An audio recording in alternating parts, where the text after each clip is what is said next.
Welcome, everybody. It's now 2:30, and we'll slowly start up the presentation of the DentStock Challenge. My name is Gunnar, and I'm working here at KEA, and I got the pleasure of helping all the transitions during today. I got Lotte with me as well.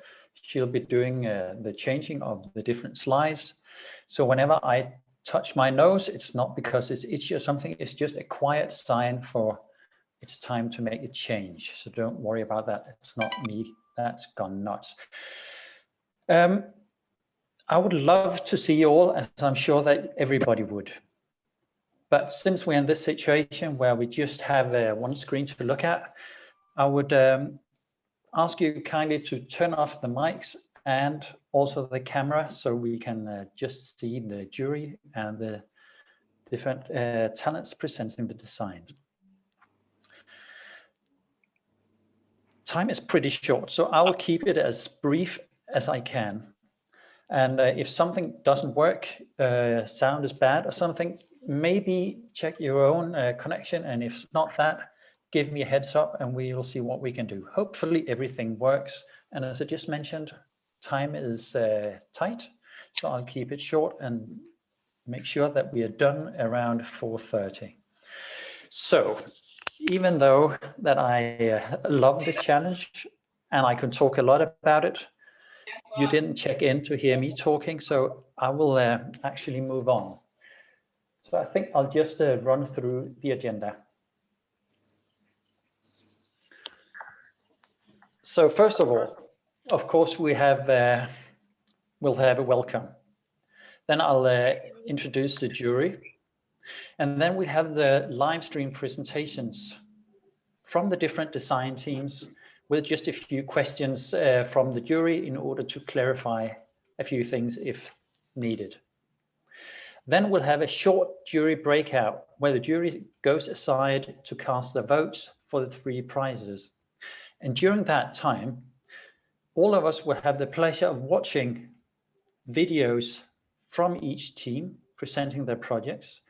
And then we'll have an, I'm sure, very inspirational keynote by Reid Ors about upcycling.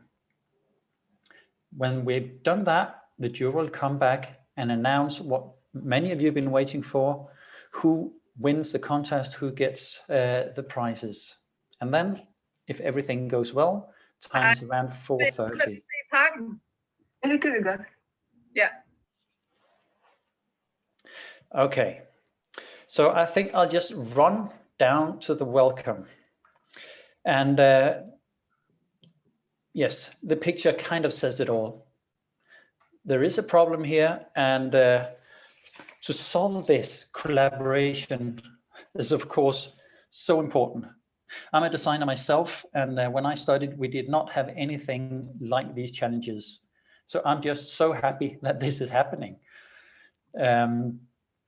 Yeah, so I'll just say thank you from me, and I'm sure also for everybody involved that you've been doing this, that you joined this project, because stuff like what we're doing now is what will get us out of this mess that we're in. So I cannot stress how happy I am to see that this is taking place. It did not happen when I started, I can assure you. And I'm not that old, so things are changing. I think I'll move on and introduce the jury. And if I just mentioned your name and I'm talking to the jury and you could maybe turn on the camera, maybe we will be able to see you. And you're also very welcome just to say hello and a few things that you like to contribute with now. So first, I would like to introduce Bettina Simonsen. You're the CEO of the LDC cluster, and you're here to represent the entire project. Hi, thank you. Looking forward to it. Yes, nice. And the second jury member is Astrid Andersen. And you've been invited in because you have a very sharp view and a lot of knowledge about design, and you are not part of the project as such, so you have the more objective view in here. So a very warm welcome to you. We are so happy to have you here. Thank you very much. Thank you. I'm really excited to see what people have to say today about the projects as well. So thank you for inviting me. Yeah, it's a pleasure here. And now I'll move down to the 4 companies attending, Masai Group, Salling Group, Revolution, and Yuna. You have been part of this. You invested time in this. So I'm so happy to welcome you, Lene Lauterbach. You're the Chief of Design at Masai. Hi, everybody. Thank you so much for having me. I think it's really an exciting subject and something that we need to throw light on. Yeah, so very important. Thank you. You're welcome. And then we have you, Louise Strandhave Hell. You're from Salling Group. Yes, Welcome. thank you. We're also very excited to be part of the project, and we're really looking forward to see what the students have come up with. And in the company that I'm in, you know, we sell the finished garments and products. So of course, we're also interested to see if there is any of our stock that can be utilized in another way. So thank you. You're welcome. And then I will introduce Michael Heiby. You're a sales director and partner at Revolution. Welcome to you. Thanks a lot. I know it says a different name, but that's okay out there. I'm very excited to be part of the project and looking forward to see what we can use all these nice projects in the future. So thanks a lot. Great having you here. I'm sorry about the mix-up. And then finally, welcome Mette Rosendal. You are product development and you're from Yuna. Yeah, hi. Yes, I'm very delighted to be here, and I'm also looking very much forward to seeing all the projects, which I have seen a little bit of anyway. But Yuna is probably, or is the only brand which is not a proper garment brand. So we're doing like interior designs and all that, but have started up with loungewear or kind of relaxing wear. So that's why I'm here. Okay. Yes. But thank you for being here. So thank you to the jury for participating. Now we'll move on to some of the really exciting things. We'll have the team presentations. I can just for the record say that the jury have been looking at what you've been working on. So this is also their chance to hear it from you and ask it just 1 or 2 questions. So just for everybody, there is a 5-minute presentation now with 3 slides. And then there is 1 or 2 minutes for a follow-up question for those of you who need something to just get clarified. But I hope that Fab2 that you are ready. Are you ready? Yes, we are. Fantastic. Okay. Take it away. Yes, thank you very much. This is Jennert. I'm Jessie. We're from Via Design in Herning, and in the next 3 slides, we would like to show you our process that we created for Revolution. The most important thing for us while doing this assignment is that we wanted to create not just new pieces, but we wanted to create new pieces with an extra value in it. So not just pieces made from dead stock materials, but create a new value within these pieces. And Janet will explain you a little bit more about that in the next slide. Yes, so here we started the whole process. First, we got like the garments from Revolution. We were working together with Revolution. We got like together 6 jackets, 3 of the beige jackets and also 3 of the green jackets, and also 4 shirts, so 2 of each. And yeah, we started the whole design process by going into the design DNA of Revolution, because we wanted to keep the design DNA still the same, so it would fit their brand. And also it was the same with the target group. On the picture on the right, you can see actually the final garments that we had. And also on the ground, you can see all the dead stock that was still left from the, just the cutout waste and everything that was left from that. And after we did the design DNA and also the target group research, we went into the research of trends that are coming up through the WGSN, because we wanted to see what is like interesting next year or like the upcoming years in fashion and how we can like fit that into our garment as well. And then we just started doing a lot of sketches to find the like final piece that we wanted to do. So I think we can move on to the next slide. Yes, so on this slide, you can see some pictures of our process. So we decided to create one main piece. During our talk with Revolution at the beginning, we got inspired by their idea of creating a multifunctional seasonless jacket. So with that in mind, we did our research about it, and we decided to create and make this jacket. So at the beginning, you can see a picture of a prototype we made. We wanted to test everything out first to see how it was going.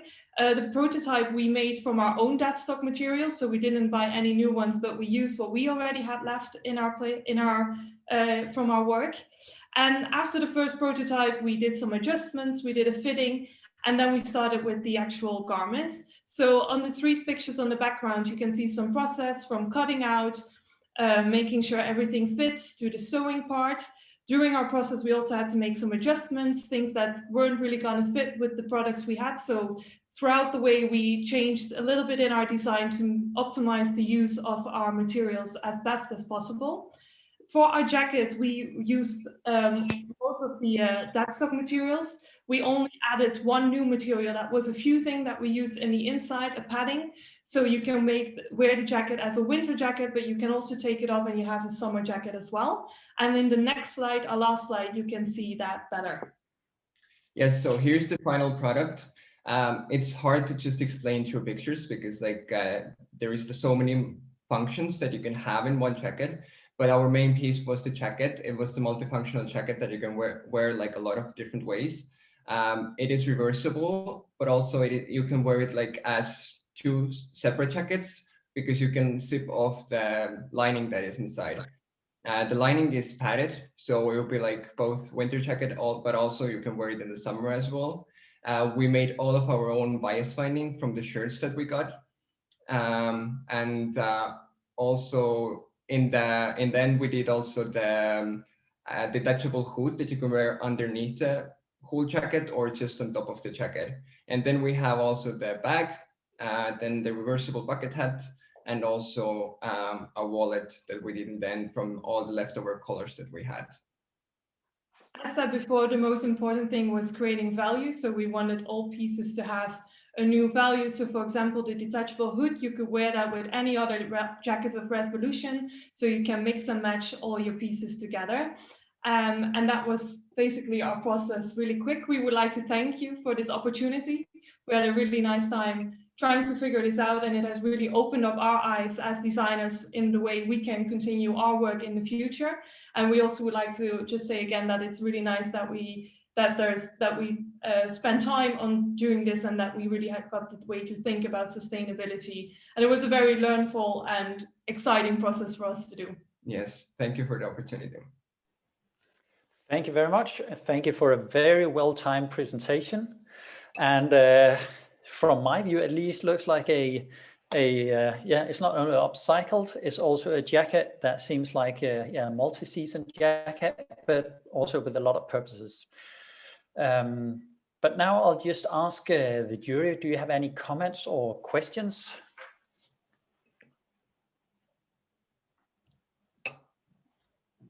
please just join in when you have it. Like this is Lena from Asai. I thought you did a really good job creating this thing that can transform into so many things. Was brilliant.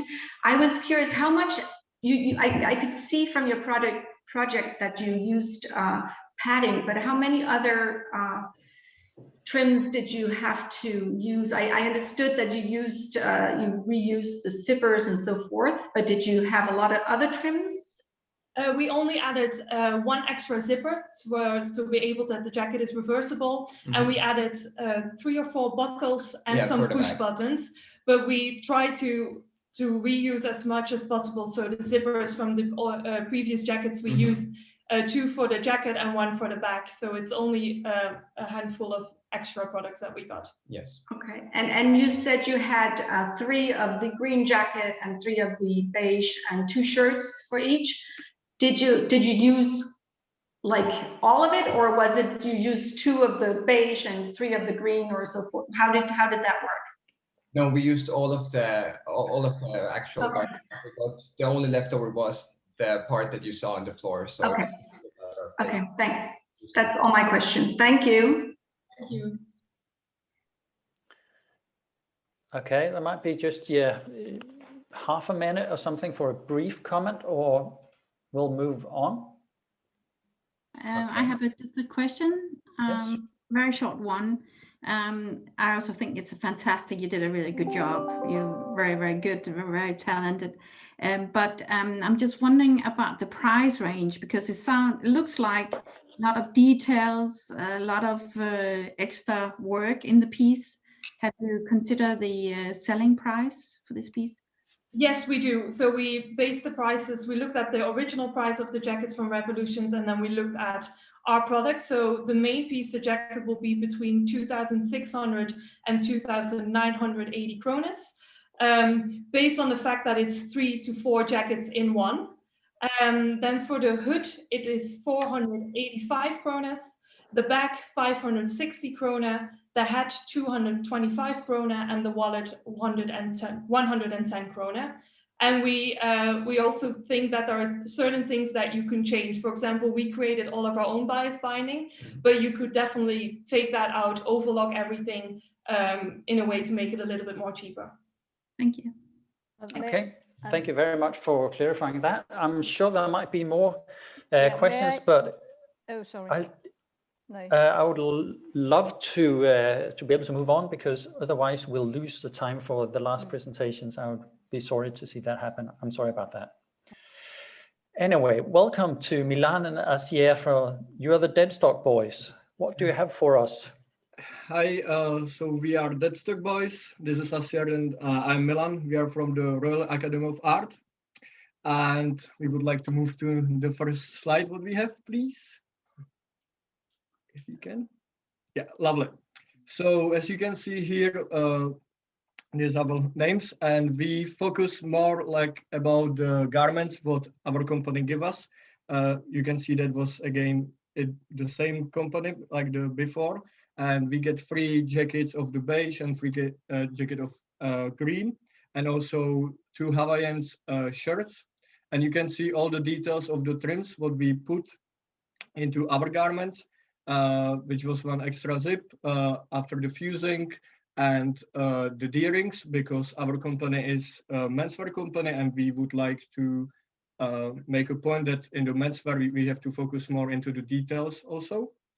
And because our company is also like, as I mentioned, menswear, we would like to put in like sustainable waste in the like in these kind of details. And can we move to another slide, please?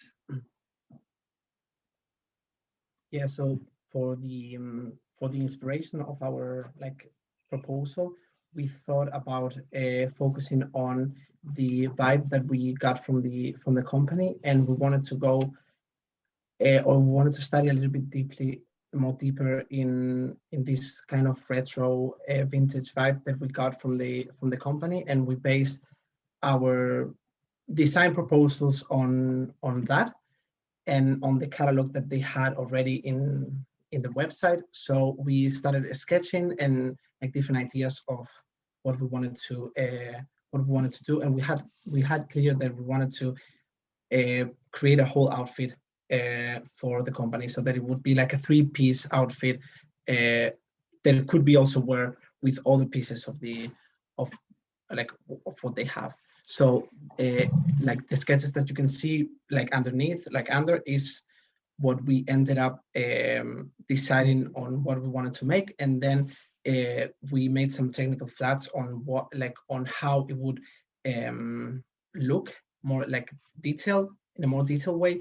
But we also had clear that we wanted to work with a patchwork technique for the 3 pieces. So we started cutting both the jackets and the shirts, and it was like a quite intuitive work in terms of how we would patch all the pieces so that they could fit in the patterns that we had, for it being fitting all into all these 3 garments that we were proposing. And also in the last picture you can see how much waste we put, and we decided to dye our garments into coffee because we wanted to manage that vintage look, as you assume. And we choose to work with patchwork because it's the way how we can use the most of the fabric what you have been giving to us. And I think we achieve it quite well. Except for example, from the first design, you can see that the coat had the hoodie, but we unfortunately ran out of the fabrics.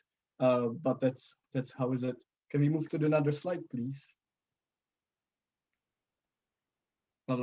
And here you can see the final outcome. It was 4 garments. It was a big coat, which we took like the over layer, and we wanted to use the most of the fabric in it. So there is at least the cuts. The other was the dungarees, which have a reversible shirt cutting here, as you can see in the last picture. And after the shirt with the technique, what we mentioned, and a little bag as accessories to use it for the other stuff. And for both of us, we would like to thank you for this huge opportunity. It was very fun to work with this kind of stuff because none of us work with these technical materials, because we are more tailored guys. But I think we stay true to the company, and we hope you're gonna like it. So thanks. Thank you very much for that presentation. Imagine what you can get out of 6 jackets and 2 shirts. You get like a complete outfit, and I really like that you be considering the company vibe as well. But I'll like to pass the mic over to the jury. Do you have any questions? I have one question, please. It's Mette here speaking. Yes. I think it all looks very nice, and it really fits into the company, I think, into the brand. But I'm just considering whether you have considered all that stitching work in the patchwork, the cost of that, and have you elaborated on the prices for the garments? So we consider that like in the end, when we are looking back to these, we figure out that the patchwork shirt would be quite difficult to make. So if we would give these to the company, we would advise to use the different type of patchwork or with the bigger scale of the materials than we did, because we wanted to play with it a little bit. But for example, the coat, it was very easy to make. It was overall only 20 stitches, and they have been just straight. The point would be play a little bit more with the pattern cutting. But if there would be the scale, it would be very easy to put it into companies to show it and manufacture that. Okay. So it's more like the shirt is more like a showpiece or something. So yes, yes, okay. and also what you want to do, yeah, exactly. Okay. But at the same time, we also talked about that since when you work with patchwork, there's like a lot of also leftovers that you get. So then all those tiny leftovers, if you could collect them and make this kind of leftover catalog that you could be using in all the pieces that you are creating out of that patchwork kind of technique, then you would end up using that some way or another. I don't know if that makes sense. Exactly, because we actually end up with actually minimum of the waste. It's if you put it on your hands, you can squeeze it. So we actually make it as little as possible, but we achieve it only with the patchwork. So that detail it. I don't know how much marketing profit would be, but it would be almost zero waste. So that was our achievement. Okay, thank you for elaborating on that. Time is up. Thank you very much. I would like to move on to Lise. So welcome, Lise and Lasse. Thank you. Thank you. Okay, yeah, so we are Team Lise, and my name is Lasse Ingermann. And I am Lise Tran. We're from the University in Aarhus. So we were given the brand Una, and if you can turn to the next slide, please. Yeah, we already, when we received our material, we both had this idea of making this kind of elevated loungewear. We thought it was very suitable for the times that we live in today. Also, just in general, everyone loves nice loungewear, and we thought it made sense because of the feeling that the material gave us. We received a lot of towels. We did a brainstorm on loungewear, and we discovered that meditation and Zen was a great inspiration for the feeling that we wanted our products to have. Yeah, also we thought it related very nicely with the brand identity of Una, which is all about the Nordic roots in nature and comfort and contemporary design. Yeah, our designs are made for the youthful modern woman, and we really want her to feel just well dressed and comfortable and relaxed. So the designs can be used for several occasions, for a summer evening with friends or just a relaxing day at home. So if you take the next slide.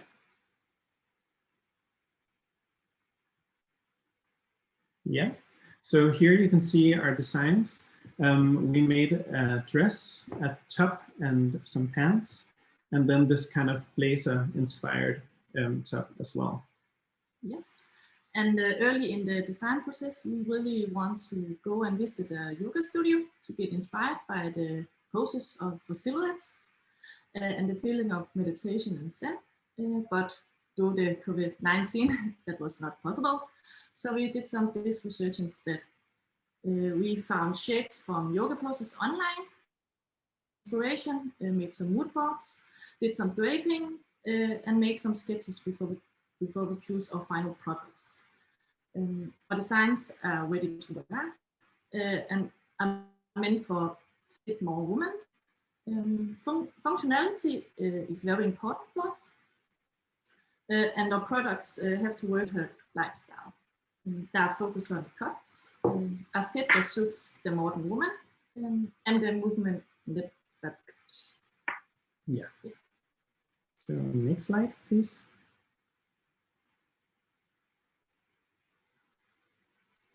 Perfect.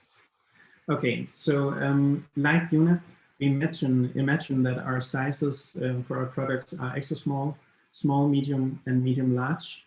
And this is a very sustainable way to produce less, which is why we also made our designs, our styles with a loose, comfortable fit. The pattern in all of our products are cut so they are able to stretch more. And in the construction process, we had to make some small changes in our design, some cuts, which was because it was we could reduce the waste in the material of the towels. The ruffles in the top and in the dress was a very great way to use as much of the material as possible, which is why we also, one of the reasons why we added that. And the straps in the dress and the blazer, the small knot on the blazer, was meant to take advantage of the fluffed edge instead of just throwing it away. Yeah, so very sorry we haven't added like a picture of our leftover arm steak, but hopefully the jury have seen the picture. It looks like maybe a lot, or I don't know, but it's because we imagine that all of our products come in different colors. So for example, as you can see on the picture here, the leftover from the top can be used if sewing a dress in a blue, and so on. So to sum up, our main focus, of course, have been to construct products with like where we could reuse most resources and then reduce overproduction. Yeah, so we really hope that you found our project interesting. We really enjoyed working with this, and we really want to thank Eva and Mette from UNA. Thank you so much, and our supervisor, Mette from here. Yeah, thank you. Thank you. Thank you so much for that presentation, and I really like your deep research exploring the UNA brand. Thank you for sharing that. And I forgot to mention that the first presentations here have worked with UNA and Revolutions, and I should mention that, so that is done now. But what do you think, to you, the jury? Do you have any questions for Lise? I do have one question. Yes, please. That's here talking, asking again. You have made 3 of your styles baggy, like the jacket and the top and the dress, but how about the pants? Because they seem to be very tight. Is there any particular reason for that, or was that because of like the allowance of the fabric, or what, of the width of the top? Pants? Yeah. The pants are a bit tighter. This is partly because of the model we use, because she fitted another size, if you can see that. But also because, as I said, the construction of the pants and all of our products in general are cut so they can stretch more. One of the how do you say that? You know, one of the sides are more able to stretch, and that suits for the pants as well. Okay, but you put a zipper into. We put a zipper in the pants, yeah. Okay. Yeah. Thank you. That was all. Thanks. Okay, thank you very much. Thank you to you, Lisa and Lasse. It's time to move on to you're welcome, to the final, to the TAC Studio. So I would just to say a warm welcome to Quiva and Philippe. When you're ready, the scene is yours. So hi, I'm Philippe and I'm Brazilian. Hey, I'm Quiva. We make up the TAC team and we're from the Royal Danish Academy. So yeah, our brand was UNA as well, and we got the reflection towels. That was the dead stock fabric that we received. So we started off the project by going into Illume and meeting with the sales representative there, and we actually chatted to him a lot to see if sort of what happened on the shop floor was aligning what UNA was telling us about the brand, and we saw that it was very cohesive. So UNA told us that they wanted to maybe reach a higher end with their products, so that we really took that into consideration when we started developing our concept. So we started out. Yes, and so for our concept, like we actually got to know each other in August, and just after that stuff was announced, like we went in lockdown.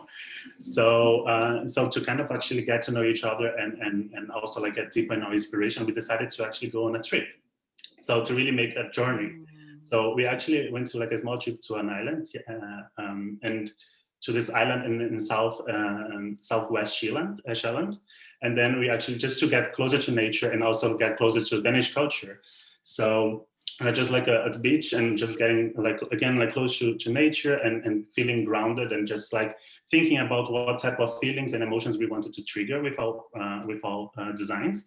And we decided that we also didn't want to go for like a more product-based idea and something that was more like about creating a mindset, creating kind of like something that is more like holistic.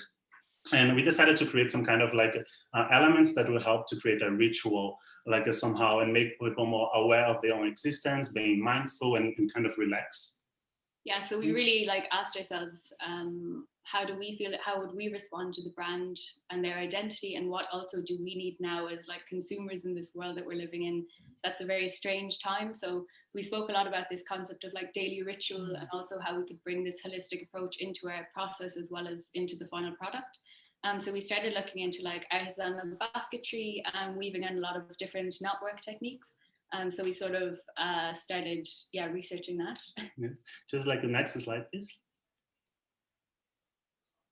And then we actually had a meeting with Yuna, right? Yeah, so there was like a little bit of a turning point then, because we'd given them a lot of options in our design process. Yeah, so we were talking with them like about like different possibilities, and they actually like had a really nice interaction with us and really happy, but they were actually really concerned about the scalability and how affordable the products and options that we were offering would be. And then we were really taking all of these decisions in consideration, so deciding like which direction we wanted to go and move forward. So then we actually decided to go for like a ready-to-wear, so creating like a small ready-to-wear collection. And you can also move again to the next slide. And thinking about these products, we actually decided to create like a set with like a top and shorts, and then a jacket. And for the projects, we actually decided to invest on the zero waste technique. It's a pattern make like a new technique. And for the people that don't know, like the technique is actually really complex to kind of try to solve a puzzle. And we actually got these towers, right? So they were like a 50 for 100 centimeters. And we had to kind of like consider how to make that technique that tends to lead to really complex design to actually resemble Yuna's aesthetic and be super like simple and kind of again be like Yuna. And we actually got to make it happen. So we actually did like a zero waste, and we actually used the tags of the towers, the labels, everything was kind of put together on the garment. So we were actually took like 100% of use of the material. And then we had the print. Yeah, so it was really important to us after talking with the brand to keep our cohesive approach and keep all of our artistic developments that we'd made and not compromise on this, but also take into consideration what the brand had told us about scalability in production. So we actually developed this print we did it by hand because of course we were in lockdown, but if it was going into production, we do it as a screen print. So every towel would take up one screen, so it's super quick to do, but we liked the discrepancies that doing it by hand created, and we'd reproduce this in a screen print.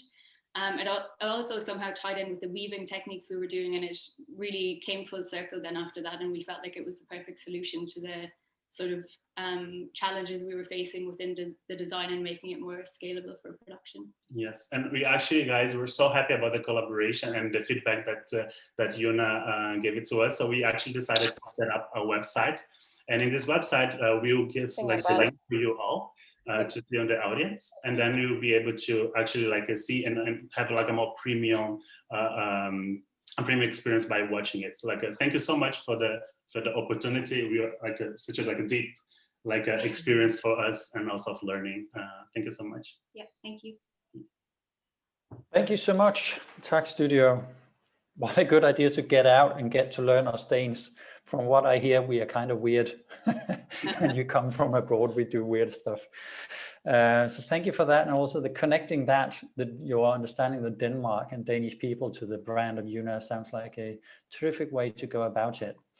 But now to the jury. What would you like to ask Quiva and Philippe about?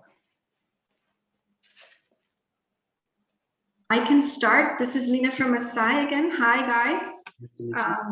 I really think that you were, I really want to applaud that you were thinking out of the box, and that you were thinking to do other things than just clothes. I love your little braided things, and also the whole printing on the fabric was brilliant. There's one thing I would like, I didn't get your video that you did. It looked like you were having a lot of fun, which was great, but I didn't get the video in relation to your project. So maybe you can tell me a little bit about that. Yeah. So we wanted to exactly think out of the box and kind of create a video that resemble all the emotions, the feelings that we wanted to actually like pass through it. And again, like I said, we will also have like access to the longer version on the website as well. But so it was just more about like showing like this, us getting to know each other and feeling connected with nature and using different methods to actually get inspired instead of just being in a room, like writing and doing kind of like a trend forecast or anything like that. So it's just more about like what emotions we actually want to show for people, and the video kind of carries that, and at the end it fades to the species. So it's kind of like the journey. It's kind of the end of the cycle, right? Of like actually like feeling meaningful, kind of like relaxing actually, and getting to know each other better. Yeah, and it was also really important just to like tap into that sort of Juna universe. We know their sort of tagline is like the Juna feeling. So I think the video was more about that. It was more like the conceptual approach to it, and like how we were doing that through our own aesthetics and through our own like really living the feeling. So I think that's more what the video was about. Yeah. Okay, thank you. Thank you so much. I just We want have time for one more question. Sorry, this is Astrid. Okay, just a brief question. Yes, please. I'll keep it brief, yeah, or maybe it's not possible. I'm not sure, but I'm still not 100% clear when you talk about this zero waste pattern cutting. Yeah. Maybe I'm more visual. I haven't actually understood what is this. How is the process when you talk about it? There's zero waste in these garments in some kind of advanced pattern cutting technique. I haven't really seen anything visual, so I'm not 100% sure how you do that. Yeah. No, so it's pretty much like that. So we actually did like zero waste, like pattern techniques. So it's kind of, we took in consideration like the fabric that we got. It was like 100 centimeters per 50, and then we created like the patterns like on that, like with that frame. And we actually, again, like because of the time, we were not able to digitalize everything and send it to you like the actual patterns. But in the website, you can actually have like an example of one of the patterns of the jacket, for instance. But that's it. So it's just like a full puzzle, no waste pattern drawn on it. Yeah. Thank you very much for clearing that up. And I just realized that sometimes I forget to mute, so I'll just say that out loud so I remember it. And also to those of you out there, just to check if you're muted, because sometimes it gets a bit of sound out. I would like to move on now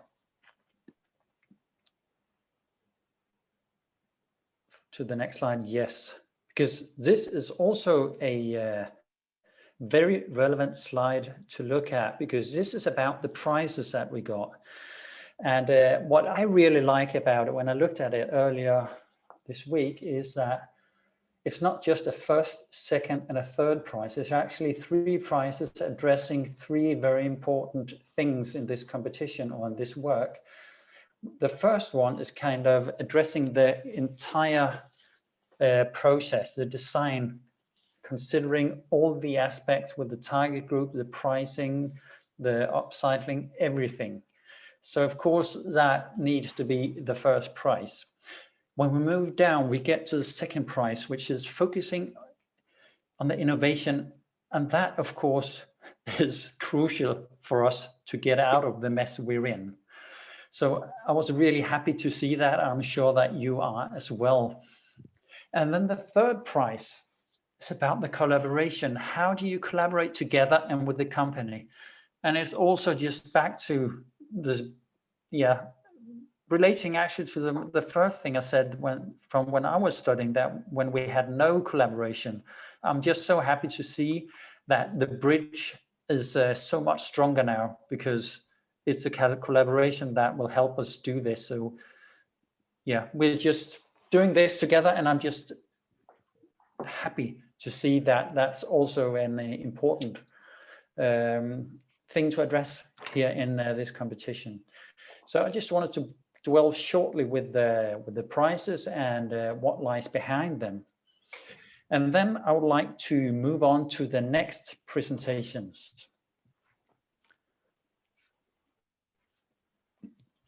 So I would love to say welcome to you, Stock on You. Yeah, welcome, Lærke and Eva. Oh, sorry. Yes, welcome. Lærke and Eva from Design School Kolding, and we would like to take you through our project working with Masai Deadstock, focusing on concept, sustainability, and scalability. So if you would move to the next slide, please. Yes, we started out looking into Masai CSR strategies and sustainable initiatives to get a clear overview on what they're already doing. And from our meeting with Masai, we were especially inspired about their focus on inclusivity and being for all women, which was something we wanted to pursue in our project. We spent a lot of time looking through the Masai webshop to get an insight in the Masai DNA and their styling and their overall aesthetics, and also look into the shape guide of Masai. Masai have unique signature shapes where they divide their styles on the website by shape, giving the customers a clear overview of finding a style that suits them. Besides seeing Masai from their own point of view and from our point of view, we also wanted to get some user understanding. So through one of many Facebook groups for buying and selling used Masai clothes, we made a survey which got over 260 answers. And here we made it optional to give personal comments and learn the importance of feeling comfortable yet well-dressed. We also saw the popularity of the A shape and the oversized shape, as well as XL being the most bought size. And the next slide. Receiving both sewn garments and untouched fabrics in our dead stock package, we decided to separate them from a monomaterialistic approach to ease recycle possibilities in the future. So for the 2 stretch denim trousers, we had a very hands-on approach and started draping similar trousers on the body, where we tried to preserve the original shapes and lines and to minimize cuts. We decided to make a vest out of the 2 pairs of trousers, aiming for a product category with a higher price segment. Then we constructed a pattern and also played with details and pockets. The 3 materials in fabric that we received were all quite narrow, which led us to see an opportunity in creating one-size garments using the whole fabric width. Inspired by La Coupe en seul morceau techniques, all in one piece, we wanted to create a large pattern, mainly in one piece, that would avoid cuts around the shoulders to highlight the prints of the fabric. So we did a lot of technical insights into how to place the pattern pieces so they will fit the different widths. We also focused on the different identities of the different prints and to highlight them with specific design ideas for each print. Next slide, please. Here in the top, you see the final vest, which is based on the A shape. It has pockets at opening in the front and some overlapping details on the back. Masai at the moment only have denim trousers, but we see this as an opportunity to maybe make a basic denim line within Masai. We also included pictures of similar design DNA from Masai's own website to show that the vest wouldn't stand alone. For our project, we used 2 pairs of trousers for one vest, leaving the waist below. The two trousers are size medium and the vest is also size medium. Later on, we reflected on the possibilities of maybe using 3 pairs of trousers for 2 vests to minimize the waist. From our concept of making one-size garment with a minimal waist, we have made these 5 different styles that all have their unique design ideas, but they're based on the main shape, which you see in the middle. This shape is made from a fabric with a width of 100 centimeters, and you have to use 150 centimeters in length. And that leads up to a waist percentage of 0.7. We've used these styles as an example of our scalability idea, which is to make a fabric dead stock catalog, where you would divide the styles by fabric width and have all the details you need to make it, and therefore make it easy to pick up a style whenever you have new dead stock fabric. Here you could also use Clo to have the main shape mix and experiment with the new prints and make new details in regard that would fit each print design. In regards to Masai shape, our base shape fits well into the A shape, but we also have reflected on a possibility to add another shape specifically for dead stock fabric, which would be one size fits differently, flatters all, where you could give the customers a clear way to find styles that focus extra on sustainability and inclusivity. And thank you very much for this opportunity. That was all we had to present today. Thank you very much. I should just mention shortly that you said it, that you're working with Masai, but the next presentations are working with both Masai and Salling Group. But thank you so much for your presentation. 0.7 waste, that's low to me, to my ears and ways. I just also should say that we experience a little delay in the slides sometimes. So when you experience that nothing is happening, it's just a digital delay. Hope that will clear up. But now to the jury. Do you have any questions?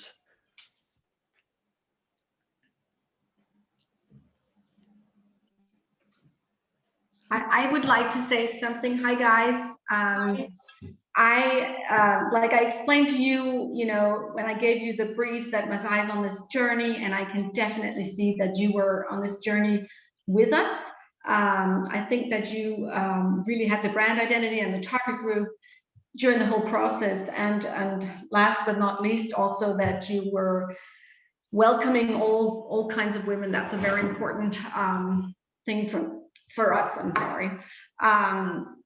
I loved the vest, and I had written down the question, but to make it a larger vest, you would say you would use 3 bottoms or 3 pants instead of 2, right? So that would be possible with the way it's constructed. I had a hard time figuring that out, actually.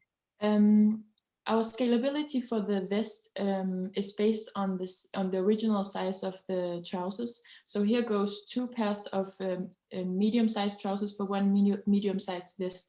But then we have reflected on, maybe because we had waist, so we've reflected on the possibilities of using 3 pairs, if we had 3 pairs of trousers, to make 2 vests. And then if you would want to make a large size vest, you would use that stock of 2 pairs of large trousers for 1 large vest. Yeah, so the sizing of the trousers would be the same as the sizing of the vest. The 3 for 2 was just to minimize the waist. Okay, great, thank you. You did a good job. Thank you. We've got time for just one quick question, if one of you have one. If I can just ask, was there anything you thought was the most challenging with this whole process? Like, was it hard to work with a company? Like, what was the most challenging thing? I guess the challenge of both receiving the sewn garments and the whole fabric, because that had us like going in 2 directions, and I feel we were sometimes a bit worried if it would all fit together. But in the end, we decided to just separate it to get a better overview. Yeah, and keep the DNA separate of the different dead stocks. Great, thank you. Welcome. Thank you very much. So now we would move on to Brockdorff and Alberg. So Kira and Frederikke, are you ready? Ja, lige præcis. You just take the scene whenever you're ready. Ja, jeg er næsten lige blevet færdig med at genstarte. Den gik helt ned og lavede mærkelige lyde og sådan noget. Jeg ved ikke, om I hørte det. Jeg blev helt nervøs for, om I...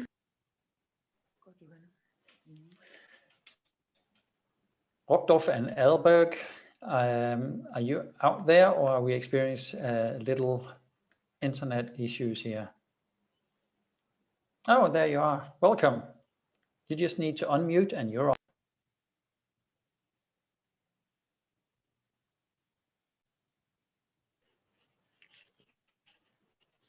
I think we got a sound problem. Can you hear us now?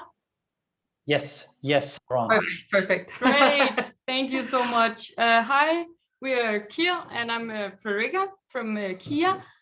And we have been working with Salling. Yeah. Can we get the next slide, please? Yeah, and after talking with Salling in the beginning of the Deadstock Challenge, we learned that they didn't have a production line of their own. And to begin with, we thought of this to be an obstacle in terms of making a scalable concept. But we soon realized that it could be, instead, could be a stepping stone to create something great. So we started to consider how we could develop a concept that could be back, please. that could be beneficial not only to Salling but to the industry in general.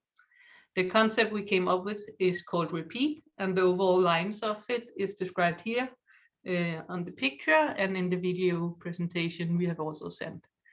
And in this presentation, we would like to describe our concept in a case-based way to sort of illustrate how it would work in regards to a specific brand and how Salling role and gains will be in it. And since the shirts we received from Salling was from Martinique, which is a part of DK Company, we chose that as our case company. And next slide, please. Thank you. So we did this brainstorm to encapsulate the concept and the brand idea. And I'll start over in the green boxes. I don't know if you can see what's in them, but we asked ourselves what is going to be done with all the dead stock, how we're going to upcycle it. And we came up with the idea of a 2-in-1 pattern. And then also made up a fictional brand that we called Recare. So that will be the new sub-brand under DK Company. The solution we made is designed to work repeatedly, so the new Recare collections can arrive continuously. So what we're going to do is, or what we wanted to do was that all the dead stock should be collected. Salling would collect the dead stock from all the brands under DK Company and send it back to them. And DK Company then will use this repeat method and gather all the new styles under one new brand, this Recare. And then finally it would be sold. And the sale could take place in Salling, in a shop-in-shop, in the well-known atmosphere that the customers know and love. Yeah, and like to sum up this, Salling could gain a sustainable branding value from branding this repeat method and also from selling the Recare clothing. Yeah, and if you take a look at the repeat template, here we have taken our insights, thoughts, and considerations from our brainstorm, and then it's relatively easy to apply this template to DK Company. Yeah, the template is sort of the backbone of our concept, and it's a way for companies to visualize and decide how the concept can be adjusted to fit their specific needs. First, there is output expectations. For most companies, the branding value of implementing the concept will be more important and more realistic than a financial profit. But since DK Company is a multi-brand company with a big production network, they can take advantage of that, and sorry.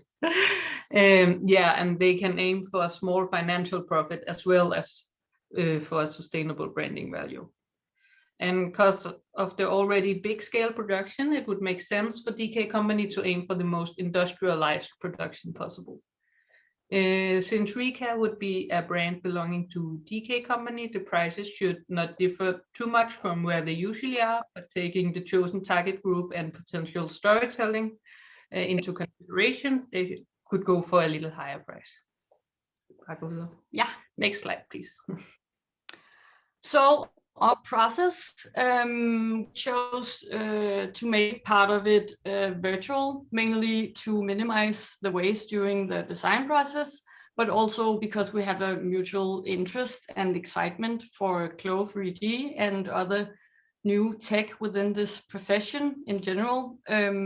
So to begin with, we cut one of the shirts open in the sewing lines. We cut it open. We got it in the sewing lines, and we digitized the pattern in, and then we did all the design experimentation in Clo, and also ensured that the designs fitted the target group, and that we used like the most of our materials. We used 3 shirts actually for these 3 styles, and This is our rest material. Some of this could have been used in like a scrunchie or more bows or a toilet bag, but we didn't have time for that. Yeah, so in the design and cutting process, we focused on the advantage of the pre-existing in the style. So we utilized the hemlines and buttons and pockets and the existing sewing lines also. And in the cutting process, we only needed to cut in the shoulder line and through the sleeve, and also we cut off the collar to put on new patterns, and there was no manually sewing on rib, and this would enable piles in the cutting pan and also minimize the time spent on sewing. So it was really easy to take apart and easy to remake. Yeah, and just shortly, in addition to our thoughts on the production method, of course, design and aesthetic was a big part of our process. We took the brand identity of both Salling and DK Company into consideration and decided to go for a commercial approach with the focus on the sustainable story behind it. The styles are comfortable and easy to wear because of the loose fit and added elastic bands. And the aesthetic is mainstream but trend-based, and the style includes surprising cuts and details due to the use of the sewing lines and trims from the original styles. The time is up. Do you have any final thing, or are you there? We are there. Yeah, thank you for having us. We're done. Of course. Thank you very much. I'll just jump straight to ask you, the jury, if any of you have a question. Yeah, this is Louise from Salling. I have one question. Just want to say a great job, and I think it's a really great concept. And I think that your the result of your work is more the concept in itself. So I wanted to ask if you think that there are any products that are more suitable for the concept, both in terms of which dead stock products can be used for the concept, and also which kind of products that come out of the remake in the end. Yeah, can I answer that? Actually, this concept is like a template, so it can be used in any way, and it can fit any company. If you, I don't know if you can still control the slides, but if we go back, we have like these control thingies. Not possible? Okay. Yeah, exactly. Thank you. So depending on what company you're working with, what kind of production, you can make it more, hvad var det hed? Like draping or custom made. Custom made, like a smaller production. If you're a small company, you can do it like that, and you can make the styles more detailed. We focused on doing them mainstream, but still. I think you can use it, the concept, for all kind of products. You just have to decide a way to do it. So do you want new clothing styles to come out of it? Do you want to make tote bags or toilet bags or accessories or something? You can do that. You just have to, as a company and as a brand, to decide what will make sense for you and your target group and your needs for this concept. Okay. Thank you very much for that. So thank you, Brokdorf and Alberg. We got our final presentation, the Material Girls. Astrid and Sally, yes, if you are on, just take the stage. Welcome. So yes, we are Material Girls, and I'm Astrid, and this is Sally, and we are from Design School in Kolding, and we've been working with Sally. So if we can get the next slide, please. Yeah, so we saw that having dead stock is a general problem within the fashion industry, and therefore it was important for us to create a general design solution, something that could be implemented on every shirt having found its way to the dead stock warehouse. So our design question for this project was, how can we upcycle and re-evaluate dead stock men's shirts and create an expression that moves beyond trends and season and occasion wear? This trend-based print that were on the shirts was the first thing we noticed when we received the dead stock shirts. And for us, it indicated a potential reason why the garments weren't sold in the first hand.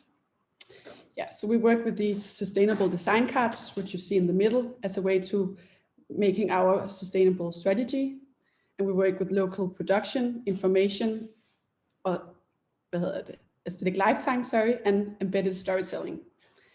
So designing from dead stock is a way of upcycling, because using already existing materials instead of producing new is a way of keeping these resources in the loop for a longer time. And by defining our users' needs and preferences, we secured the relevance of this redesign. Regarding CSR and economical responsibility, it's also important to only produce things that the customer really needs and are willing to buy. So it was important for us to identify this user and a product category that would match together. And in the lower right corner, you can see some of our research on the product categories. We chose to work with the middle jacket and the vest to open up the existing wardrobe of our user and creating a lot of styling options and work across seasons. So in addition, the resale value of jackets is relatively high, so we could secure a second life for these garments. So if we can get the next slide, please. So by cutting up the shirts only a few places, removing the collar and adding the sleeves upside down in a way to extend the length of the sleeves, we achieved a very different expression without doing a lot to these shirts. So this system of principles that we made, we tested it on some other secondhand shirts, which you see down below in this calico, as a way of ensuring the scalability of the principle to make sure that it could work on other shirts as well. Yeah, and then we used Clo3D for digital sketching to minimize the material use in the design phase. And through experimentations on textile manipulations, focusing on this disruption of the highly figurative and trend-based print, we chose to work with the slashing technique. And in a big department store like Salling, where the assortment is great, the clothing's ability to really stand out and create attention is important. So the quality of look and feel, a term we got introduced to from Louise from Salling, is making this garment desirable, and although it's made from unsold garments. Yes, so one of these sustainable design cards which we used in our strategy was to produce locally, because that is a way of reducing resources for transportation, and it would also be a strong storytelling narrative that our user would appreciate and understand as well. And in relation to that, what you see down in the right corner is a business model draft that we made for Salling to suggest working with Sylab in ECAST, because Sylab is a flexible production, and there would also be a short geographical distance between us as designers and the production, and also Salling as retail. So next slide. Yes, here you see our final design. You just got half a minute left. Yes. Here you see the final garments, a jacket, a vest, and a belt with a attachable wallet. The belt prolongs the adaptability and changeability of the garments, and all styles are made from monomaterials. The garments are easier to recover because of the monomaterials and making less impact on the environment. And we just think we must consider the whole life of these clothing also after ended use. Yes, and just lastly, it was important for us to inform and educate the user as well through a visible and transparent branding and labeling, and this is to tell an attainable story of this product to create attachment and understanding of the garment and therefore ensuring its longevity. Thank you. Thank you. Thank you very much. And in order to catch up time, I'll talk less and just pass the mic over to the jury for a quick question. Yeah, this is Lise from Salling. I think you did a really good job, and I think you managed to add a lot of extra value into the garment. It's when you look at the jackets, it's not possible to see that they used to be men's shirts. I think that's really great.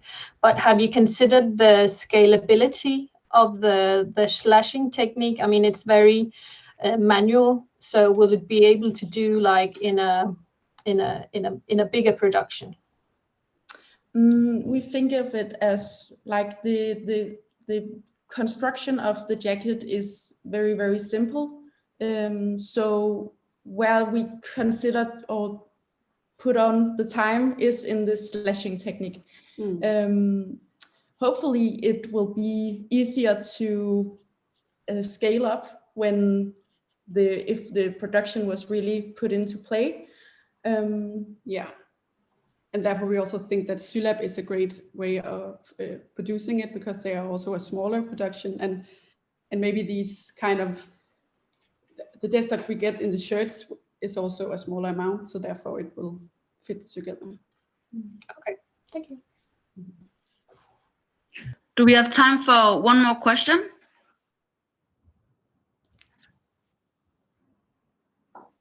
Do we have time for one more question? I'm sorry, I think we need to move on. That's sorry all right. about that. That's all right, thank you. Okay. So what will happen now is that you, the jury, will go aside, move into another breakout room and discuss the presentations. Whereas the rest of us will have the pleasure of watching the videos from each design team. We'll just play them in a row. And after that, we'll have the keynote by readout. So as soon as the videos are ready, they will play. And I'll just say that I can see my connection has a little bit of an issue, so you might have that as well. So I think it's a local thing, but just press play whenever we're ready.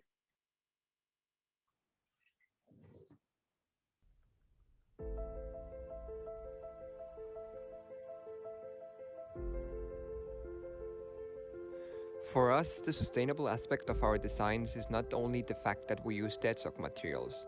We believe it is important to add value to each piece, to think about every step on the way and consider every detail. After our first meeting with Revolution, we got inspired by the idea of creating a seasonless jacket, a multifunctional jacket which you can change all year round.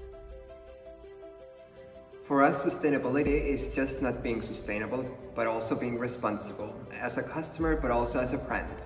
That is the reason why we created a seasonless multifunctional jacket that could be worn a lot of different ways, and that will extend the lifespan of one garment. With our main piece, the jacket, we wanted to show the potential of deadstock materials. You could see the jacket as a showpiece. However, we strongly believe that this could be reproduced as well. The jacket could, for example, be a limited edition piece to show the eco-friendly value of deadstock for the company. As said before, we strongly believe that our jacket can be reproduced.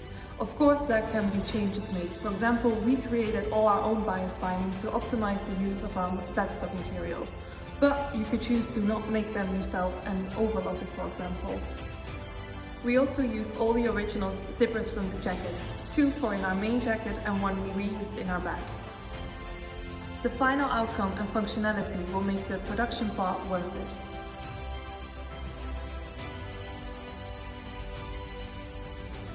The hardest and most time-consuming part is taking apart all the existing deadstock, but to show the whole process, we created an inside-out label with a QR code to this exact video. The label will be visible on the reversible side of the jacket, or when wearing the 2 jackets separately. It is really important for us to stay connected with our customers through storytelling. In the end, we created some accessories, like detachable backpack straps for the jacket, a hood with the reversible bucket head, and a bag. Also, we strongly believe that our accessories are easier and less time-consuming to reproduce.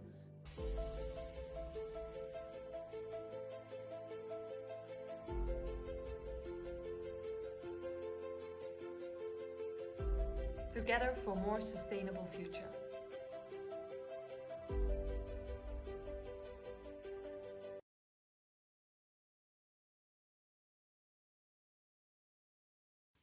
Hi, we are Milan and Asier, and we are the Deadstock Boys from the Royal Danish Academy here in Copenhagen. And we have, for the Deadstock Challenge, we've been working with a company called Revolution. And for this challenge, since the beginning, we decided that instead of focusing on a specific theme, we wanted to rather focus on the brand itself and in its identity and aesthetic, because we found they had like a very strong visual universe, and we draw inspiration from the styles and the print and that they already have in their catalog, and started sketching and building our pieces from that. Yeah. Great. And since this challenge is focused on sustainability, we choose to use technique of patchwork, because we thought that patchwork is such an amazing technique to use it for this challenge, since it's one of the techniques which keeps the least of the waste, which is very important. So we have been quite successful in this way, and to keep it even more sustainable for our dyeing technique, we use the waste from our coffee and dye the fabric in it with a little bit of salt, to keep even waste like at the leastest. Yeah, and that was kind of and it kind of made a whole like this vintage look that we were like going for as well, that connected very well with the company's aesthetic, and also helped us merge both the Hawaiian shirts and the brown and khaki colored jackets and put them into like a common universe that it's been very interesting to work with, actually. And because for both of us it's been like different materials and colors and prints that we would have used in our personal projects, so getting out of this comfort zone has been very nice as well. Yeah, but we wanted to keep our truth to company Revolution and go into their aesthetic, and I think we achieve it very well, because when you can see it in the outfits in the video now, it's something what it could be sell in the future time from them, and I hope the company will like it. And I just want to thank you both for thank you from both of us for this amazing opportunity what have you give us, and we are looking forward for your feedback.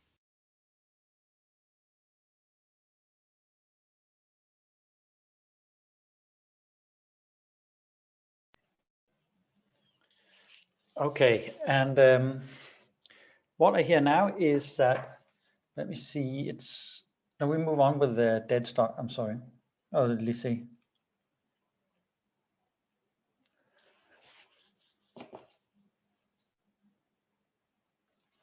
So now I would like to pass on the mic to Vibeke Risberg.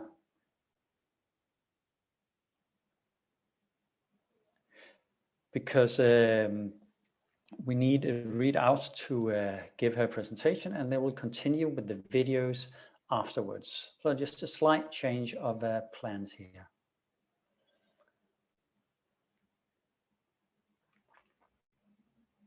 So in a minute we'll be ready, yes.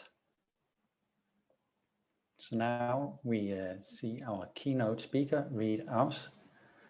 And I believe that Vibeke from Kolding Design School will introduce her. Hello. Hello. Hello, can you hear me? Yes, you're on loud and clear. Okay. Thank you for letting me introduce to Regaus. It's a great pleasure. And to have her as a keynote speaker today is absolutely fantastic for us. Red is an innovative designer, entrepreneur, and academic researcher. Since 2002, she has created collections based on upcycling practices, and in 2014, she completed the development of the UpMade certification system. This has been implemented by several brands and manufacturers to create industrially upcycled clothing and textile goods.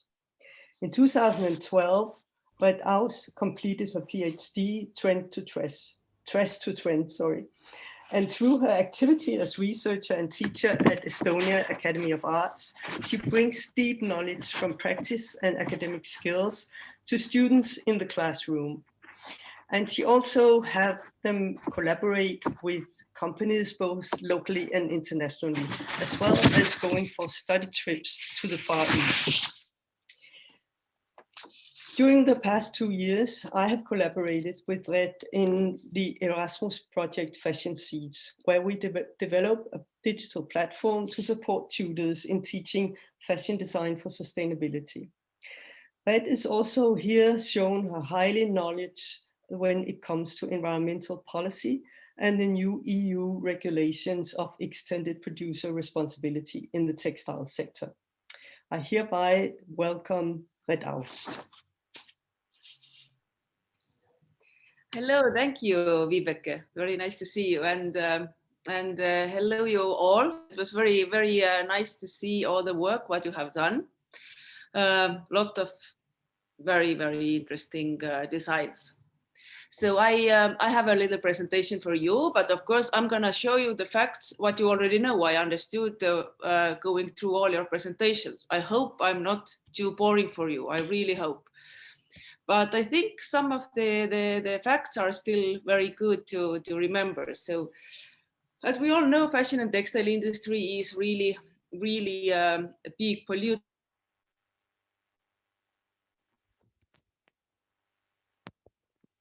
Hello?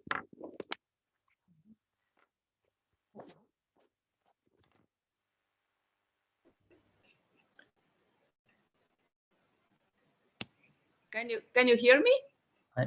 Yes, now you're back again. Yes. Here, I lost you completely. One moment. Okay. So yes, let's a little bit talk about the numbers. In EU, 73% of all clothes what we put on the market end up as a waste, which if you think it's really big number, it means that the number what we are able to circulate back through reuse is just very small. It's just less than 30%. And if we a little bit go down here, you see that recycled materials used in the textile production here in Europe is only 1%, which is, I mean, it's ridiculous if you think about that. When we are talking about e-waste, there is the percentage of recycling, it goes up to 90 almost. So, I mean, the industry where we are in is really not very sustainable, and we are not able to implement circularity into the production or into our designs and the business models as well. Just a few numbers to understand how big it is. It employs, fashion industry employs 1.5 million people, and turnover is 149 billion euros. And production has doubled since 2000. And if we see all the pollution that the fashion industry produces 10% of all humanity's carbon emissions, which is actually more than all international flights and maritime shipping combined. And of course, big part of the pollution is microplastics, what we are talking more and more, and we are more aware of it. So, and also the water pollution, which is like 30%. All industrial water pollution worldwide. Yes, you see the numbers, they are not very nice. I would say they are rather depressing, what I can see looking around. But one good thing is what EU finally has kind of decided to do is by 2025, we have to collect all the textile waste separately and circulate it back through design. And this is something, yes, I have been working with very long time trying to understand how can we reduce the environmental impact in the industry, how we can bring all the waste materials back to the circulation, and actually can the circularity solve the problem what we have in the industry. Here is very simple, a very simple drawing to understand in what areas we actually have waste. If you see, of course, the waste is when we go to the cotton, growing the cotton, spinning, weaving, manufacturing. One very big part of the waste comes for production. This is something you probably didn't see so much during that project. That's the area I have been working quite a lot, working mostly in Asia with the big factories. So when we are talking about production waste, then that is certain type of waste, but we don't see here so much because we don't have big production anymore in Europe. So this is the extremely big problem in the countries where they produce our clothes. Then it's pre-consumer waste. You are really familiar with this. This is like clothes we produce, but we are not able to sell. And then, of course, is post-consumer waste, which is very complicated to actually turn back to the production or to circulate back, because every item is different. Every fabric is in the one item. You have different materials, etc. Like you have zippers, buttons. It's very, very difficult to go. Even if the collective is very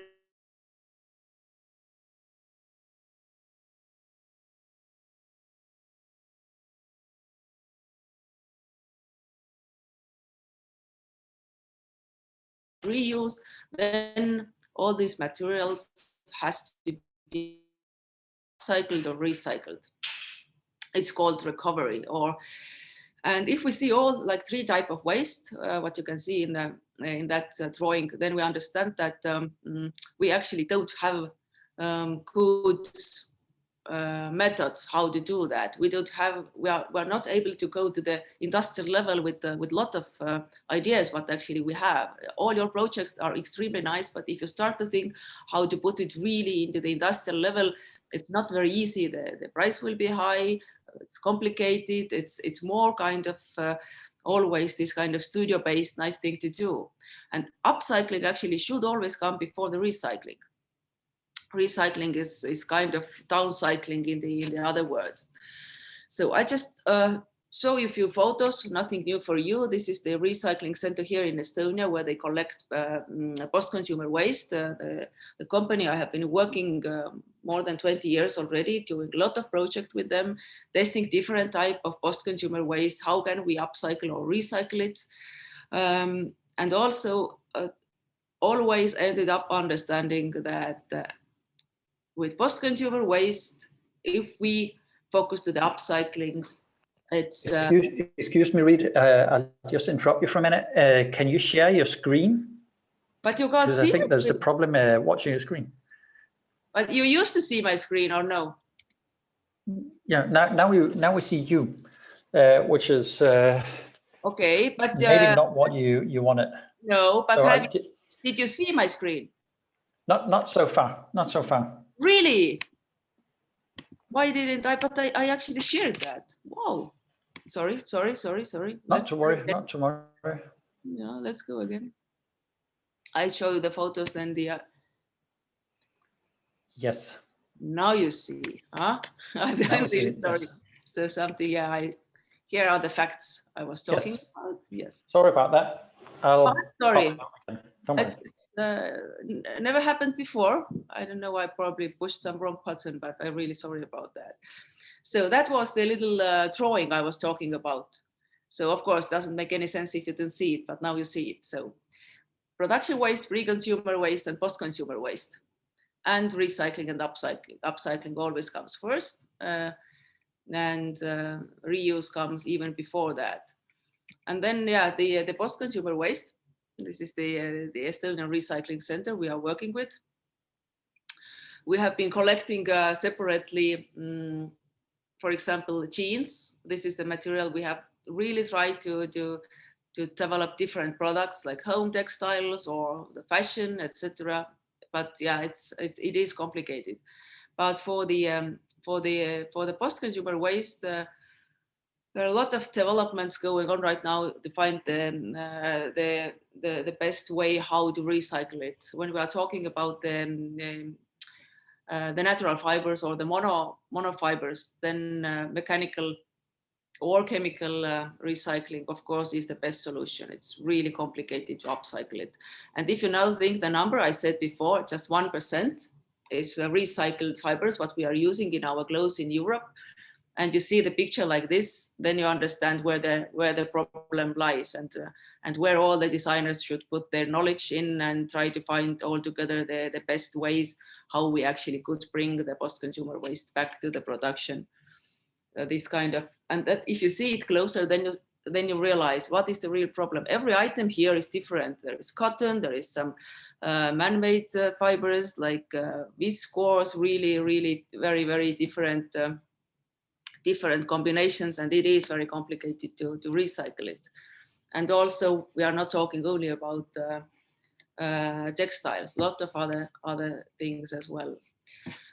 Talking about pre-consumer waste, I show you, this is the this photo is taken in Bangladesh, the big factory we are working with. It's just behind the wall. Basically, if you travel in the production areas in Bangladesh or in India, that's the environment what you see.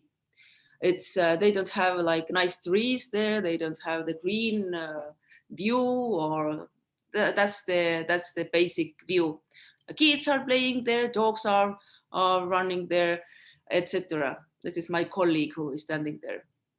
So and of course this is toxic waste, and that all ends up like this in the nature, and all the toxins, they go to the groundwater, from the groundwater to the rivers, and all the people who are living around there, they actually drink the water from that river, because that historically is the source for water. This is the rollens, which is the other one. Yeah, I showed this, the cutting waste. This is the rollens. Rollens in the pig production actually is the biggest waste. It's the biggest leftover, because when pig production comes in, for example, let's say for one order comes in 300 rolls, and the cutting table is 50 meters, then they do the layout and everything from the last piece. Less than 50 meters stays there as a waste, and of course they can't use it in the pig production anymore. So this is these are the materials we are using a lot with our brand called Red House, just minimize that type of leftover, which is very good quality material. If they store it well, then it's clean as well. So here you see, in my opinion, the most ironical type of production waste. This is overproduction. Every production runs 3 to 5% overproduction, and they are very good quality, ready-made items, and for them it's the waste. This is something what also they try to sell in the black market. They cut out the labels. If you see in Europe from the second hands, if you buy some new products and the labels are cut, then it's original products, but they are the overproduction. It's very, very big problem. So I would say that if we are facing the problem here in Europe related to post-consumer waste, then Asia is really struggling with the production waste. And working with the production waste a long time, yes, then we ended up together with Stockholm Environmental Institute, we came up with a UpMate certification just to help factories to reduce the environmental impact. The system helps the factory to organize their leftover storage, and also to calculate two things. We calculate always the waste, we make the waste analysis, and also the environmental calculation to understand really how much we save water and CO2 making products out already from existing materials, which actually makes very, very big difference. And I know that I have been a little bit too long. So if you really would like to know more about the industrial upcycling, I invite you to go to our website redaus.com or upmade.org to see a little bit more what that means and how you actually can take the next step and go with your ideas to the industrial level. Thank you a lot, and I'm really sorry about because of little time difference, I have to run to take my kid. I'm sorry. Don't worry about it. It's all about the kids, isn't it? So yeah, that's how so we're just glad that that you can make it. So we just made this little shift in the presentation. So thank you very much for your time and your very inspiring presentation. I think you're touching upon something that is really, really important here. So thank you. Thank you a lot, and have a nice evening. I wish you a lot of courage to fight to be the how you say, the better tomorrow. Let's say that way. Yeah. Thank you a lot. Bye. Thank you. Bye.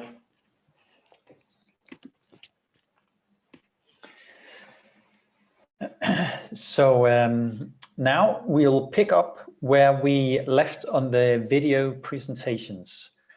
So in just a brief moment, we'll continue with Lycée and their video, and then we'll move on to TAC, Stock on You, Brockdorf and Alba, and in the end, Material Girls. But now I think Lycée is ready and the video should be running just soon.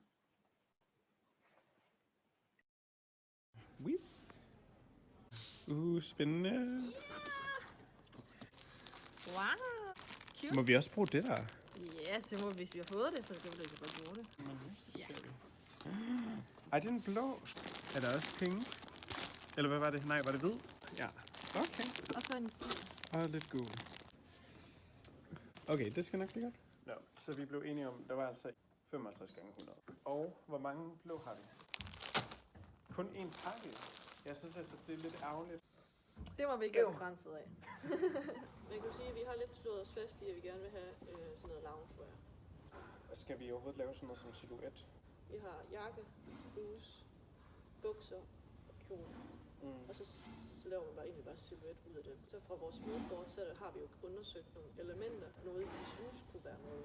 Og så inkorporerer vi bare det. Ja. We were quite quick on making the decision that we wanted to do this kind of elevated loungewear, mainly because of the materials given, but also because it's really trendy and we thought it was very suitable for the brand. Okay. Vil du starte?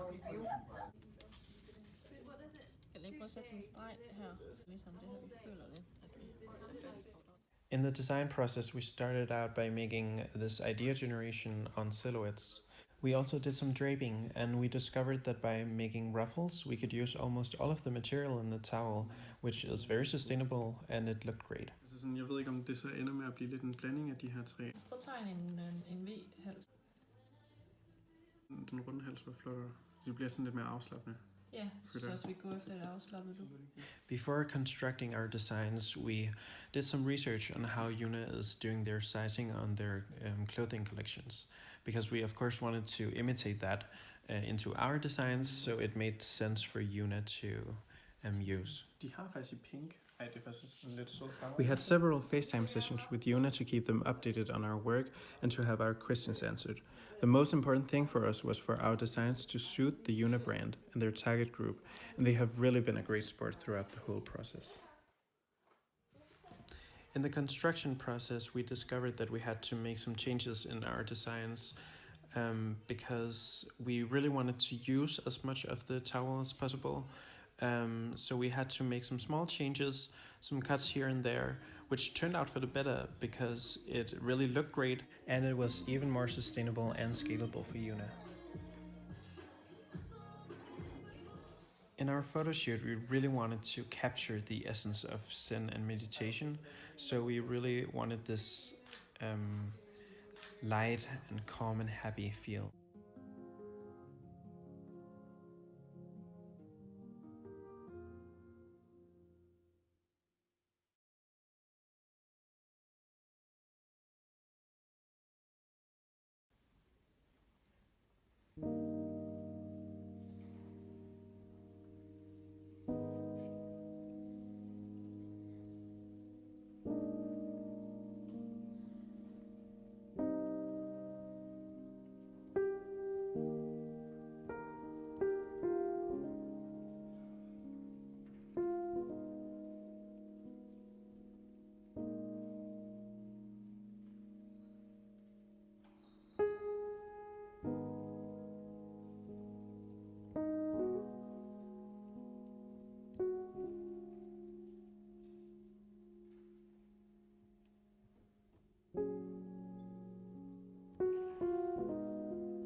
Masai deadstock containing 3 different fabrics and 2 denim trousers. Based on sustainable design cards monomaterialism, we decided to approach the deadstock differently. Working with these stretched denim trousers, we began by experimenting with similar thrifted trousers. We draped them on the mannequin to make a vest jacket, trying to use the arch of the trousers as the new armhole. Using 2 trousers for 1 vest, we added a trench coat flap and the waistband from the trousers as the collar and front band. We then cut the pattern from the Masai trousers in calico to drape the pattern for our vest. For the final vest, we experimented with pocket placement to add some detail to the front. The fabrics we received were all very narrow, just above 100 centimeters. That led us to experiment with using the whole fabric width.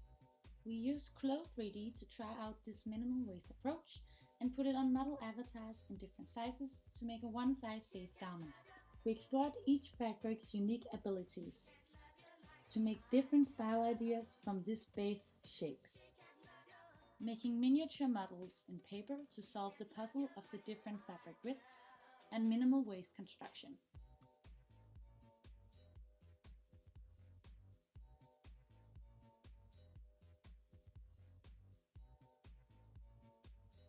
By making a mock-up in thrifted fabric, we realized we needed to alter the gusset size and add more bias shape in replace. Therefore, another mock-up with fittings on our plus-size frame to ensure comfort and movability, draping different style ideas on this mock-up.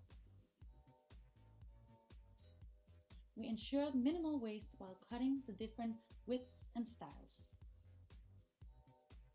For the final styles, we made a tunic in the colored fabric with bows on the shoulders, creating a puff sleeve. In the black fabric with the white line pattern, a dress and a tunic with ribbons gathering the fabric asymmetrically. The circle pattern became a dress with a deeper neck in the back and a classic tunic from the base minimal waist pattern. She can love you. She can't love you like I do.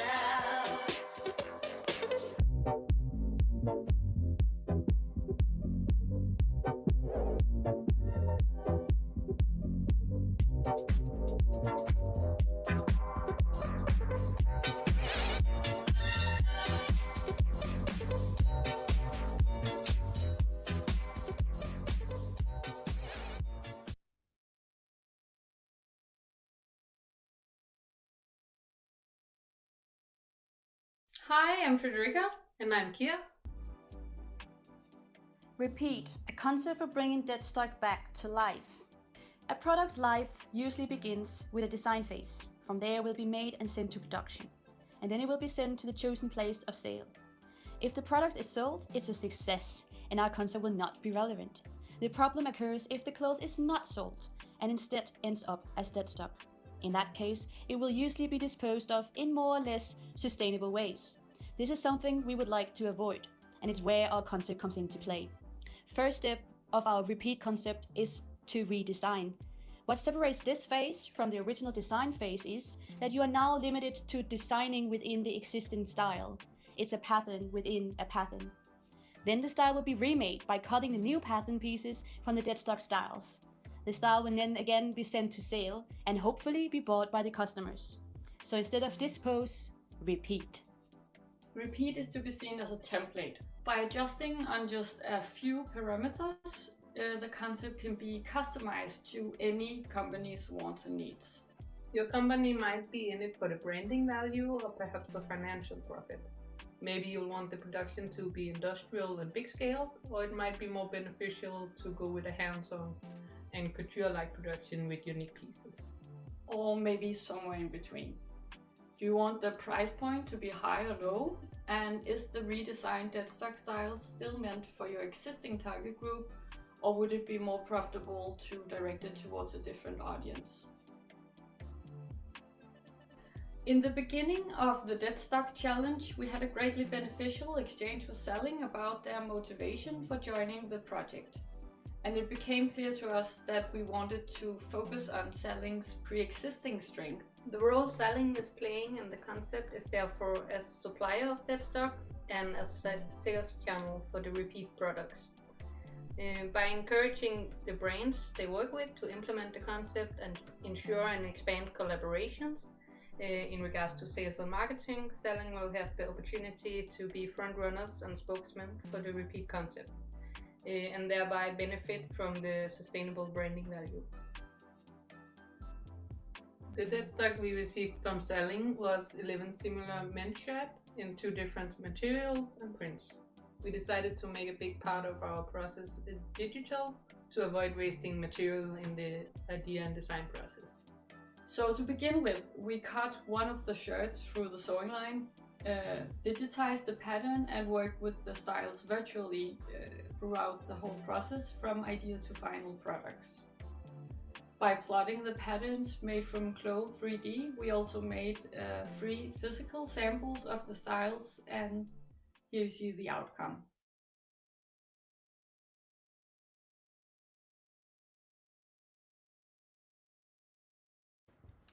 The Deadstock Challenge is about re-evaluating materials, textiles and garments that for some reason did not get sold, made it to the store, or maybe was not even sewn. When we first received these 12 men's shirts from our collaborator Salling, the first thing we did was to identify the characteristics, potentials and challenges. We went close to the brief of Salling about their core user, and we sharpened and deepened that into a persona we could use in our design process. Already from the beginning, making these observations made a clear direction. We used the sustainable design cards to organize our strategies used for the project. We considered how the garments could be dressed up and down. To disrupt the trend-based prints, we ripped lines in the fabric, creating a tactile surface on the garment. Slashing takes time, but the outcome adds value. We did the construction experiments in Clo 3D, and in this program we can easily play around with the pattern pieces and work with this principle and system of principles that we had set up for ourselves. As we must consider the whole life of the garment, from extracting raw materials, producing the garments, using and wearing, and at last recovering it.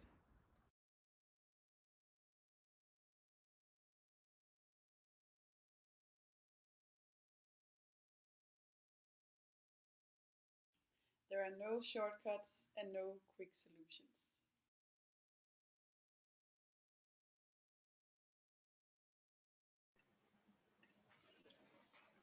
Okay. Thank you very much for those videos. I'm sure that you out there also enjoyed them. What I hear now is that the jury is almost ready.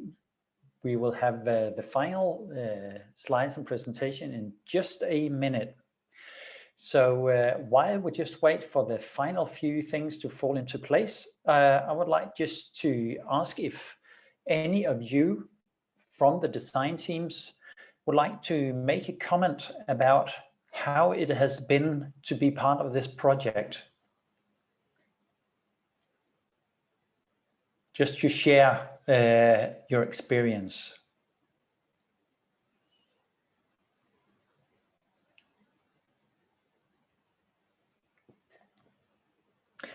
Otherwise, I can ask, yes, someone is on the line. Welcome. Sorry, we just needed to get up from the sofa.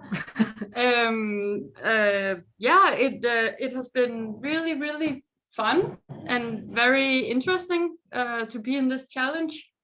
We had a really like chill and fun process, I think.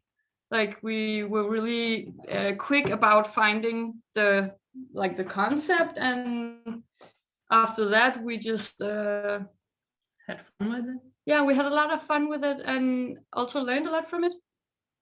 Yeah, so thanks. Thank you so much for sharing that and jumping in this little vacant room. What I hear now is that the jury and everything is ready. So what we can do now is move on. And I'm just waiting for my screen to update. But there we go. Now I'm also on time here. So Bettina, would you like to present the prize number 3, the one? Yes. Actually, we have divided the task of doing the presentations. Perfect. I have Lena from Masai to do the presentation of the 3rd prize. Wonderful.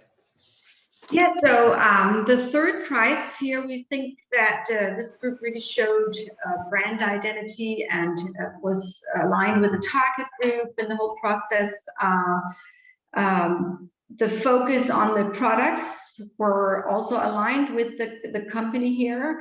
And the way they had constructed their garments with almost 0% waste was really well done.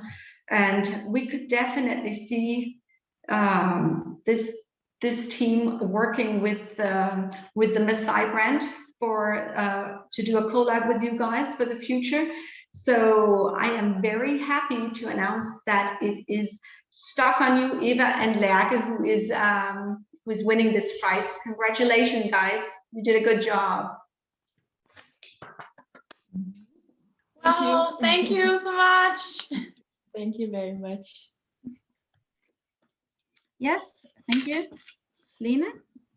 And then we go to the innovation prize, and I am proud that I was okay. Everybody in the jury was okay that I presented this prize, and it goes to Deadstock Boys. And just a few words about it. We think it was very interesting to take an old technique as pathwork, to use it into this Deadstock new products. It has a very good, the whole process you have described and the way you have used the fabric also looks very nice. It has a really good touch and feeling, good new collection samples for men. And also we love that there's very little left over when you have done with this process. So congratulations, great project, we loved it. Oh, thank you so much. Wow. Thank you. Thank you. Wow. Thanks. Thank you. And I'm very, very happy that Astrid Andersen have promised to announce the winner. Yes, I hope everyone can hear me now. So yes, I'm the lucky one who gets to tell the group that has won the project. I think with this group across the whole jury, everyone was really, really impressed. This is a project that really stood out for everyone in the jury. It was a piece of very well considered design work. The execution and the documentation had a very high level of quality and focus.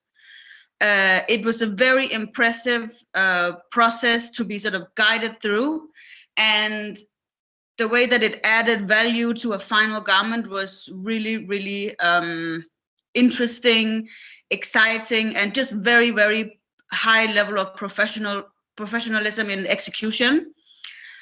We think the element of adding the accessories as well kind of became almost like a capsule within the capsule, and kind of showed also the commercial link to both the company profile and just in general as a design skill. So congratulations to Fab2. You really, really impressed everybody. This is very well deserved. So congratulations. Thank you so much. We had a lot of fun doing this. So thank Exactly. you We're so so much. happy that we got this opportunity, and we're just so happy. Thank you. Thank you so much. We can take off the mics and give them applause, all three of them.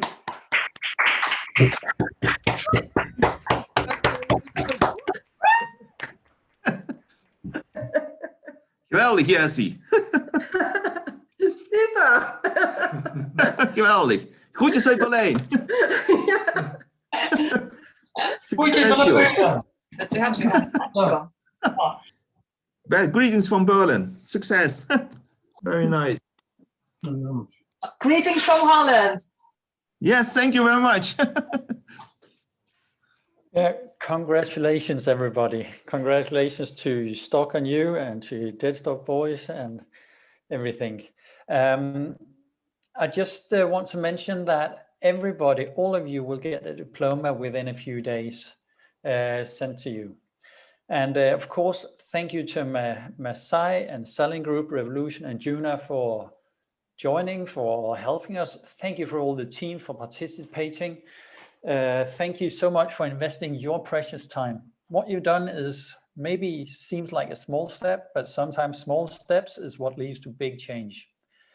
So I can say on behalf of the team behind the Deadstock Challenge that thank you very much. We are very happy. And yes, just congratulations for everybody. We are actually just a little bit ahead of time. So Gunnar, can if anyone, yes, please take the mic.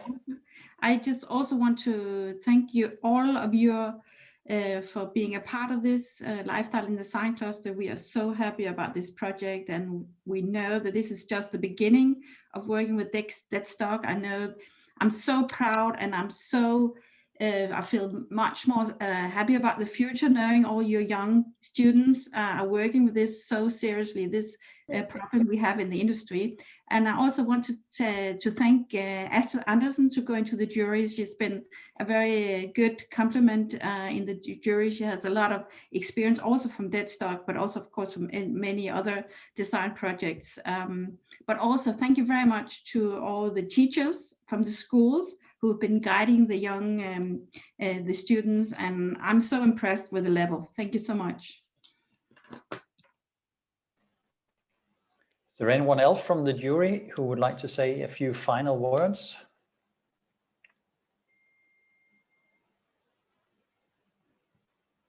Then I will just start winding this up in the end. Yeah, it's been a real pleasure being part of this. I'm also very, very, what do you call it, confident that everything in this design business is going the right direction. It's a popular thing to say that designers created a lot of the problems that we're in now, but I'm just happy to see that the younger generation is making up for the older mistakes. I'm sorry about that, but you're rising to the challenge. So thank you very much. And as I said, diplomas will be sent out to everybody soon. Congratulations and goodbye. Well done, everybody.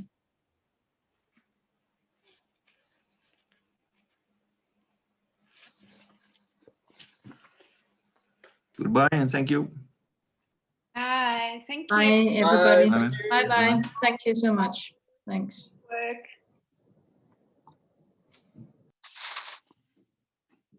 Bye, everybody.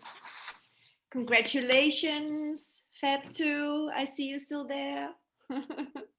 Thank you so much. Thank you. Oh my God, we want. Yeah. Thank you and goodbye. Goodbye and thank you. Bye, Lars.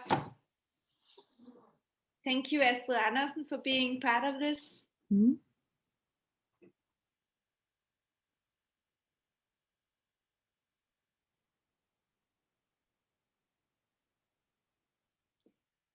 Mette? Ja? Jeg er lige i gang med at ringe dig op, ikke? Okay. Bettina, vi snakkes Ja, ved. tak for nu. Jeg glemte også helt at sige tak til Lotte. Ja, men Er hun stadig på? lige op. Ja, Lotte, hun er her et eller andet sted, tror jeg. Ej, der er hun ikke. Hun er Hun er smuttet. lige smuttet. Jeg skriver en mail til hende. Det er godt. Ja. Tak alle sammen. Fantastisk. Det er også fint igen. Tak, ha' det godt. Hej Pia, og tillykke med de dygtige Ja, færdige. det er jo forvirret, det er rigtig nær. Vi ses. Hej hej.